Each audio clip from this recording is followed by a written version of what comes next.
I couldn't tell if I just hated my life or if I was really sick. My name is Elizabeth Gaines, and I am a proud functional diagnostic nutrition practitioner. I was able to manage and resolve my own chronic fatigue issues, which were robbing me of life. I started working for an organization that serves victims of domestic minor sex trafficking. I would do whatever I could to help them, whether it cost me emotionally, physically, financially. My body was completely shutting down.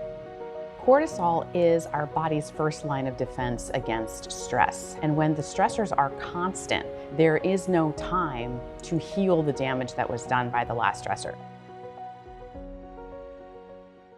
I had reached the point of chronic fatigue where I could only be out of bed for a few hours. I couldn't sleep. I couldn't wake up.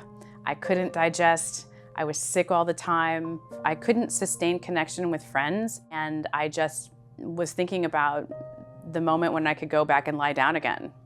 Social isolation is so common that we can categorize this as normal or start to think of social isolation as just a part of life. Common doesn't mean normal.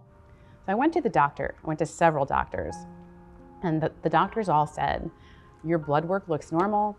There is nothing diagnosable as a disease here.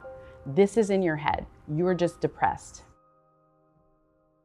I finally stumbled upon Functional Diagnostic Nutrition, FDN. And FDN gave me the power to measure what was in this gray space between feeling well and having an actual disease. When I came to FDN, I was able to run functional labs on myself rather than diagnostic labs. And I was able to see where my body's bank accounts were completely in debt, completely empty, where my vitality just didn't exist. Diagnostic testing and functional testing are asking two fundamentally different questions. It's going to look in this gray space between I'm not well, but I don't technically have a disease. And it's gonna say, where has function been lost? And by how much? And once you can identify how much function has been lost and where, then you can start to raise the body's function. And then it knows what to do from there. It is my passion to design a community where cooperation is the baseline, where cooperation is the model, and where the only possible outcome is for people to thrive. Nothing makes us feel more human than being among like-minded people. I speak at health conferences, biohacking conferences, placemaking conferences. I'm a huge hugger. If you see me at a conference, even if I don't know who you are, come over, say hello, give me a big hug. Let's get to know each other. This is what it means to be human.